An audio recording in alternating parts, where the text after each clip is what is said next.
Hi, everybody. Welcome to Phoenix Part 2. Oh, the noise you're hearing, if you can hear it, are all my neighbors at 7 o'clock. I think we've been through this in the previous session, welcoming home everybody and checking in on each other as they do every evening at 7 o'clock. I think that's happening all over the country these days. I think the world, and it's kind of wonderful. So maybe you can hear them, maybe you can't. Um, we've also taken to hiding flamingos in everybody's yard and doing flamingo walks and anything to kind of cheer up these days. So everybody's got flamingos. Anyway, welcome to Phoenix Part 2. These sessions are all about you. Now I'm going to take what began in the first part, which was an overview of the evolution of consciousness and with the theme of transformation and co-creation from entering the nuclear age and how that has profoundly reshaped the redirection of history, the redirection of evolution, and the overview of these past decades. To now, I want to bring it into how this impacts your life, your personal life, how it has worked its way into the day-to-dayness of your own personal journey. It's remarkable, really, to see consciousness from above, to see how subtle, chaotic, speaking of chaos, I wonder if you can hear that, subtle, chaotic, and yet very hidden threads of evolution weave their way into our lives through collective and individual acts of creation. We don't notice it until we notice it. Life does not just happen. That's one of the themes I want to emphasize. Things do not just happen. If there is a core message I really want to constantly communicate, it's that we're not victims of life, we're co-creators. And never has that been more important to communicate. You are never without choice. The power in you is so extraordinary. The power you have to redirect the elements, the ingredients of your life is so profound. And that is what this time in human history is about, is our waking up to that, and not just waking up to it, but learning, getting it in our blood and bones, getting that we're designed for it, that that's what the chakras are about, that that's what our energy field is about, that that's what the power of choice is about, that's what every one of our relationships are about, that's what our whole life has been set up to teach us, is that we are involved in a constant learning of co-creation, that every choice is about making a difference, and that we're accountable for these choices. And that that to me, the message and challenge of this moment is that we wake up to that. I truly will, it's my personal deep belief that only the divine could stop a planet, could stop everything with the message, you have to heal. That's all there's to it. You have to heal. Enough is enough. You have to heal. And that's what we're doing. We have to get that. We must get into the business of healing and of transformation and get on with it. That is the purpose of life. Not collecting things, not hoarding things, not getting as much as we can in 16 houses and more stuff and more stuff and more stuff. That's not the business of life. Life is the business of life. And using everything we have to enhance the lives of others. That's the business of life. And all this time, I think that, we've shifted into this energy, this era of energy, and our lives have been changing faster than we have been able to comprehend. But so many times in my work, I've had the thought that we've never really stopped to evaluate how fast life is changing energetically while not changing physically at the same time. Like the world looks the same. Like the other day, I was sitting on my porch. I went outside, I had a cup of coffee, and I was looking at my garden, and everything looked the same. I mean, everything looked the same. This world is not the same. It never will be again now. And I thought, but it looks the same. And then I saw a couple of people walking down my block with masks on. And I was reminded that the world has become this surreal virus place. But for a moment, I thought, it looks the same, but it's not. And that's the exact same message that I want to communicate about how when we entered this age of energy, everything looked the same, but it wasn't. We were now in an energetic, a universe that had animated. It had energetically become alive, activated. Wires had animated, plugged in, if you will, that had not been plugged in a way, or let me say it this way, we had access to a realm that we had not had access to before. And that has continually shifted our relationship to time and space, to the speed at which life is moving. And we've never really had a seminar, for example, on how is your relationship with time and space changing? Have you noticed anything? Have you noticed, and are you adapting to the shift in time and space? And you might say, what is she talking about? Well, I'll give you an example. Because consciousness and your whole inner life is the consequence of any inner work is that you are it will recalibrate the speed at which your life changes. That's what happens. So, for example, shifting to technology has changed our relationship with time and space, with the speed at which things get done, with the speed at which we can access knowledge, with the speed at which, and if we access knowledge faster, then we can make decisions faster. And then that changes how we do things faster. So things just go faster and faster and faster. And we end up doing these things called multitasking. And the next thing you know, we feel like we're three people in one. And so life changes at the speed of 3 instead of the speed of 1. And we find ourselves thinking, we actually hire people called time managers to slow things down. Because in fact, what's happening is we're moving so fast at the energetic level that we have to ground ourselves with somebody whose job it is to organize time the way it used to be, almost locate it somewhere, because we're moving at energetic speed everywhere else.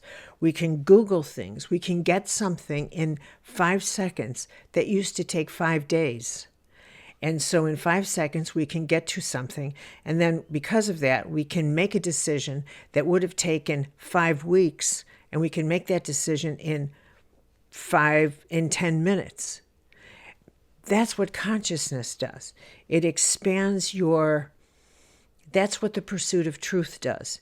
It expands your perceptual field so that you can comprehend something at that speed that would have taken, for example, much longer if you were to remain within, for example, tribal consciousness. If you were to remain within a group and think as a group and like a group and always hang with a group and move at the speed of their thought. Well, what do you think we should do? Well, we don't believe this. Okay, we don't believe this. Well, when will we not believe this? Well, maybe not for a century. Well, then okay. Well, we will, then I won't believe this for a century. Then I won't even look at this for a century. Then that's tribal speed. But when you move out of that, maybe a practical example. When I was a baby Catholic,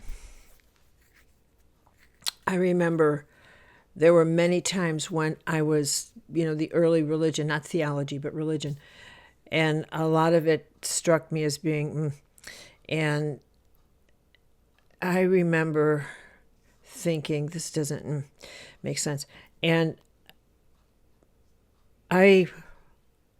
when I was told, and remember this is way back when, that only Catholics go to heaven, that was the draw, I thought, what a terrible place to be. If only Catholics were in heaven, I'm not going there.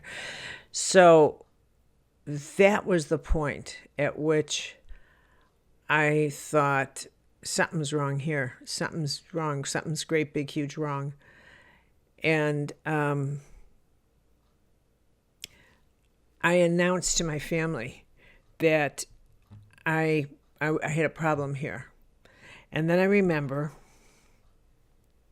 when I was a little older and I was in college and very, I had attitude, the priest was giving sermons and then hitting for money and that kind of thing. And I hate to say this because it sounds so typical, but I said to my mom, I'm warning you right now, if that priest starts hitting us for money at Sunday Mass when it should be all about devotion and prayer and something sacred, I'm walking out. So what she did was she marched me up to a pew right in front, like 6 or 7 from the altar or something, thinking that I would never walk out. And I knew what she was doing. And then there he was, and he brought up money, and I looked at her, and I thought, and I looked at her and I said, Mom, I'm sorry, and I got up and I walked out. But as I walked out, when I got to the back of the church, I turned around and I just wanted to say, oh, but I didn't. I just walked out. And it was years before I stepped into a Catholic church again. I had to break away from that tribal thought form. And it began the individual quest. The individual, like, what is truth? What is true? If that's not true, then what is? And that's that journey inside, that individual quest. But it changes the speed at which your life changes. It changes the speed at which you get answers. And this then will lead to where we're going in the weeks ahead, which is why you're wired with intuition, why you're wired with guidance. This is that system inside organic divinity that you begin to rely upon when you withdraw from the outside world as your resource for, is this right? Is this wrong? And you start turning to your inside world for a sense of, is this right? Or is it what? And what's truth? So on the outside, you ask about, is this right or wrong? But when you start going on the inside, the question you ask is this truth? So how you talk to yourself begins to change. How you speak to your soul is not like how you speak to the outside world. as you'll learn as we go further.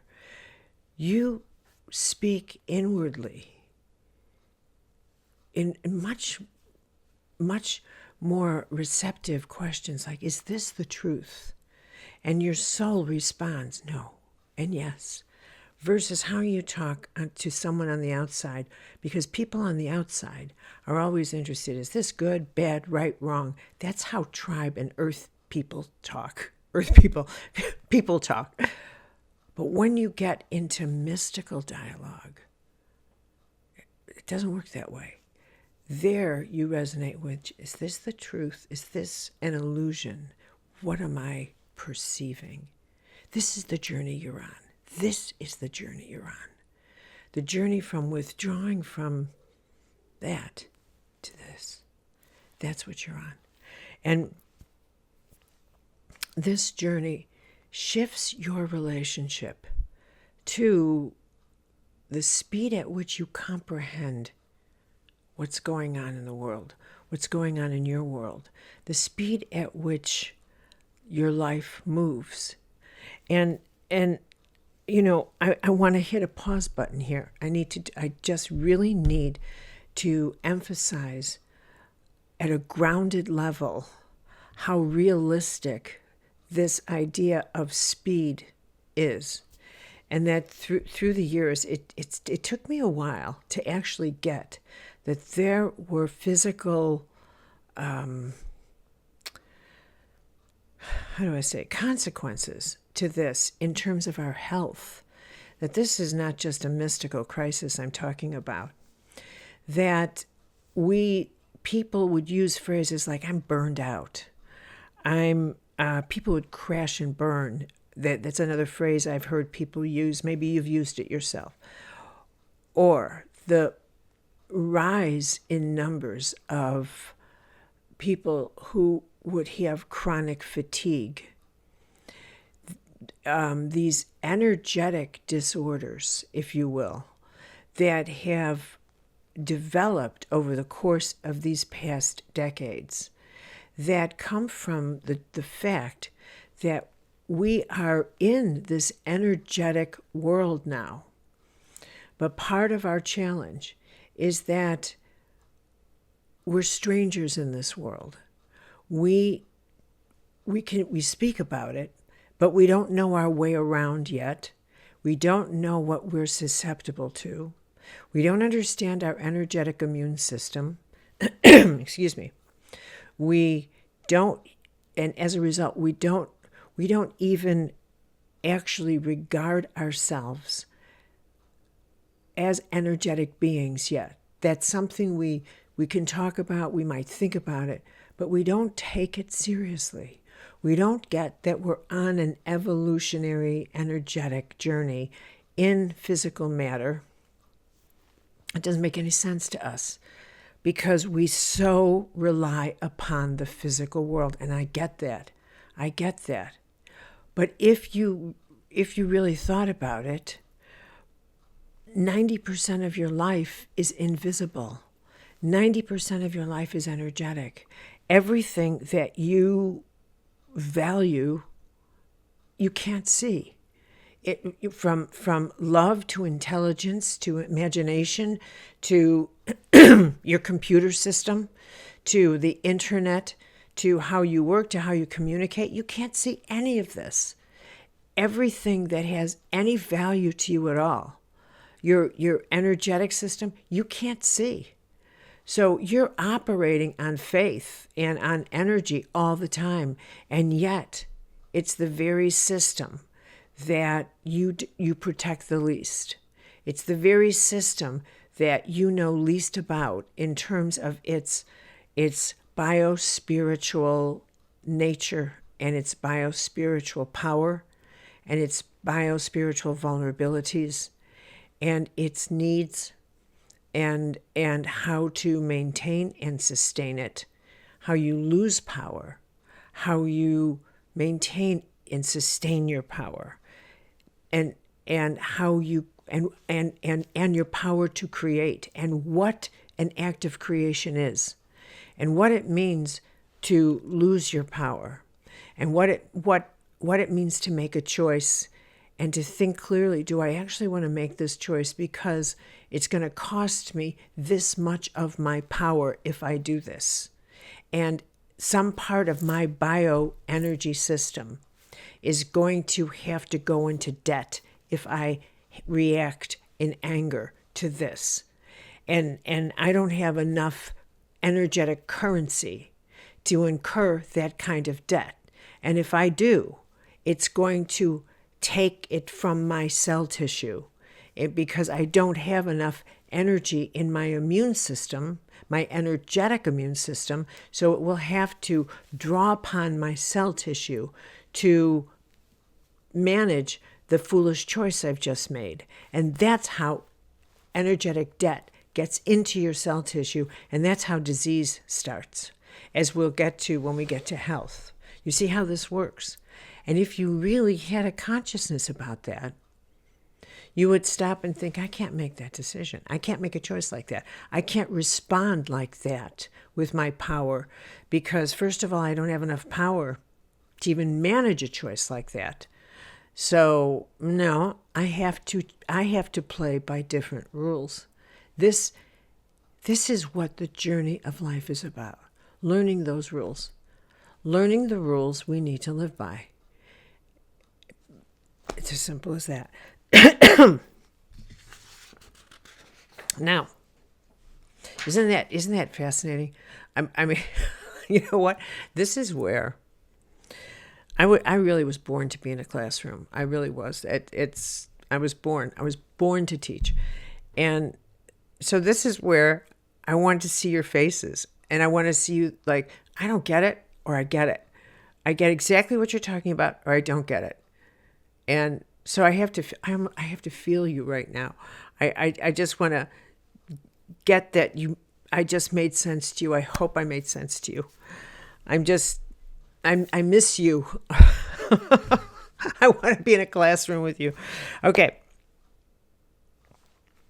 You know, through the years, one of the comments I have heard people say is the idea that they chose to be on the spiritual path, or they chose a path of consciousness. And one of the myths, or that's not a myth, one of the illusions I want to put to the side is that you don't choose to be on a path of I'm not sure that is a choice. I think it's better to think of your life as one day something happens that requires you to become more conscious. And that's the day your life changes. And you are forced to see things more consciously. Would you excuse me for a minute? Wait a minute. It's not easy to keep talking and talking. And you're forced to see things more consciously. And that's the day you up the game on how you decide to understand what are the rules of life here. I need a more sophisticated relationship with creation. Maybe you become ill. Maybe you're in a crisis where you've lost your job because of a virus, like what's happening now. Maybe you are now in a situation where you have to rely on your creativity in a way that you never have before. And you have to think differently. You have to up the game in terms of relying on your cosmic imagination, not your ordinary one. You have to become incredibly imaginative. In a way, you have to reimagine yourself in a way that you never have even thought about before. So you have to expand the rules, the laws, your possibilities. You have to become more conscious of what's possible. You have to redefine. You have to break barriers. And so that's when you start turning to yourself and think, I have to consider what I could do, what I might do, what I haven't done. That's when a journey starts. It's not that it's really starts. It's when you realize, I lived small and I have to expand on the very path that I'm on. What would this path look like if I took the roof off? What would this path look like if I widened the road? What would it look like? And that's what this moment in your life is. You're going to widen the road and take the roof off. Your life is a, you know what, it's the truth. This is what you're going to hold in your heart. My life's a setup for awakening. That's all it is. My life is a setup for awakening. And every day from now on, you're going to awaken to something. And that's how you're going to look at it. From now on, every day, there is something in my life, every day, that's going to bring me a little jewel of awakening. I'm going to learn something new about myself that's going to empower me in a way that I was not empowered this morning. And that's exactly how you're going to look at it.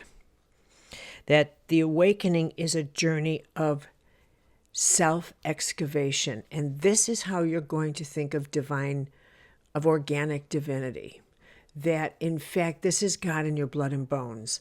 This is how the organic nature of God has set up our lives to wake up within the context of everything that happens to us, uses every single fiber and every single relationship and every single moment to get us to realize the power we have within us, that everything is about our capacity to transform this moment to something greater than it was before. So I'm going to hit a pause button and explain that, because it's a big deal. There are a lot of people feeling very powerless right now for obvious reasons. And it might seem like an outrageous thought to say, how can you just transform a moment? How can you just stop and make something more powerful or transform something just like that? Well,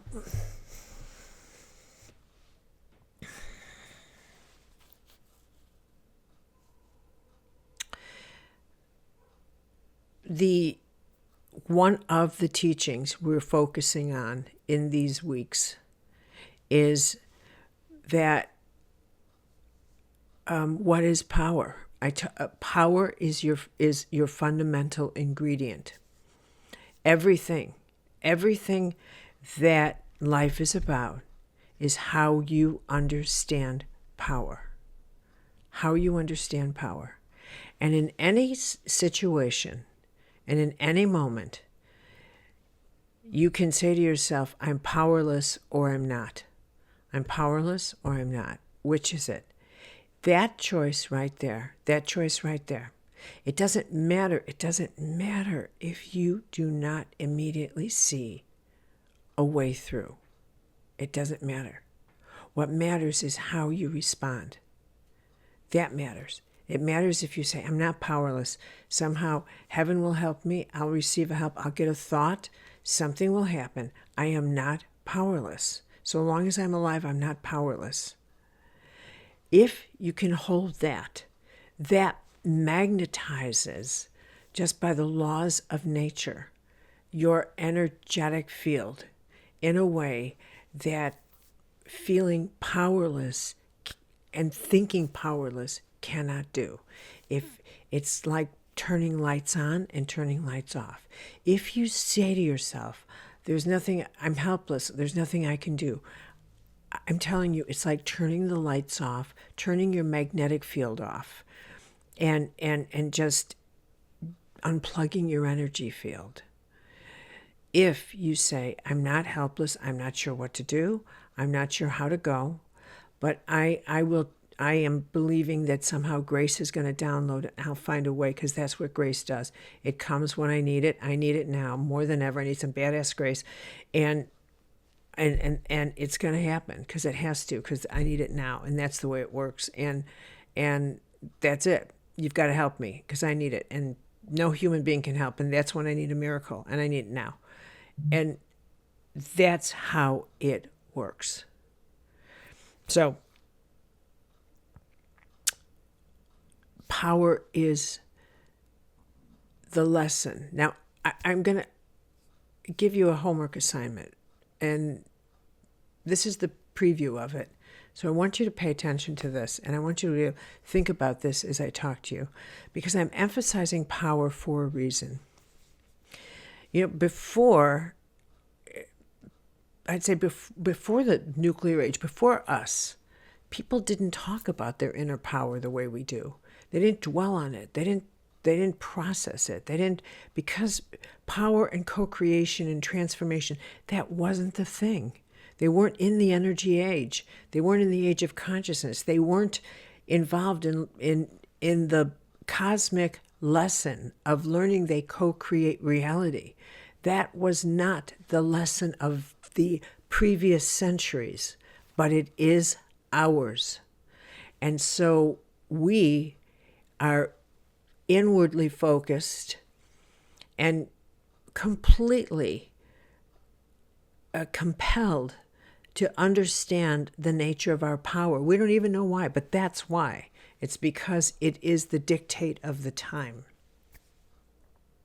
And I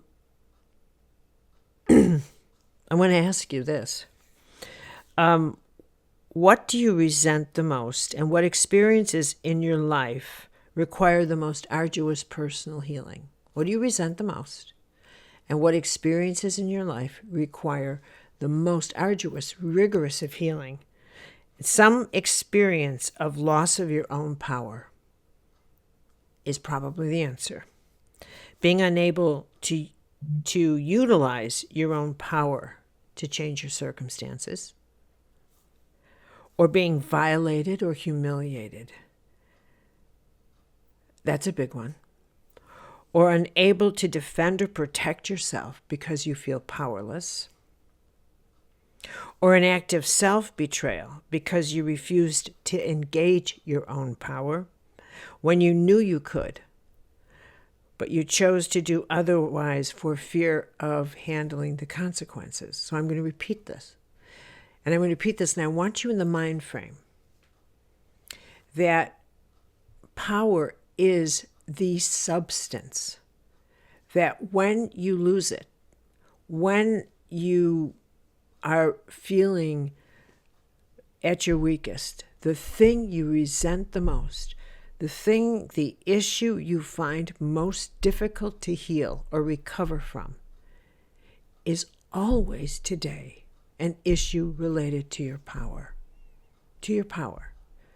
One that it's some loss of your power. It's either being unable, because somehow you were unable to utilize your own power to change your circumstance for whatever reason. So therefore, someone else was in charge of you. 2, you were violated in some way or humiliated, and you couldn't protect yourself or defend yourself.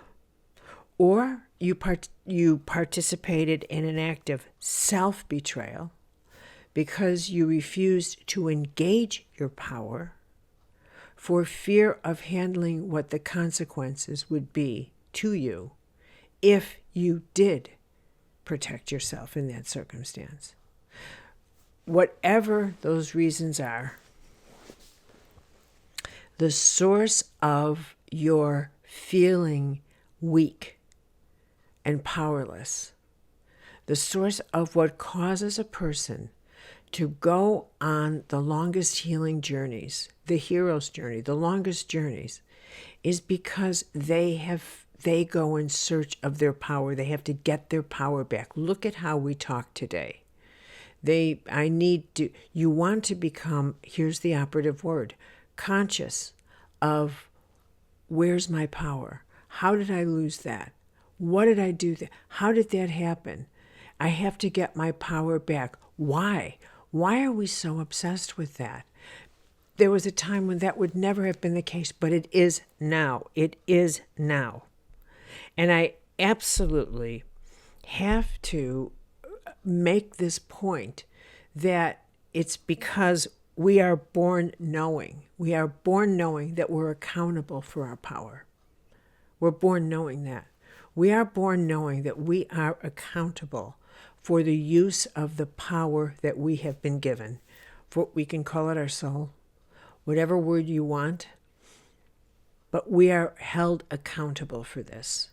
We know that we are an incredibly powerful system of life, and that every choice we make is an act of our using this power. That to participate in co-creation is a profound and sacred contract. And the more conscious we become of this, the more the universe steps in and becomes the guides behind us that assist us in the healing of others, that assist us in ways that are unimaginable to the ordinary mind.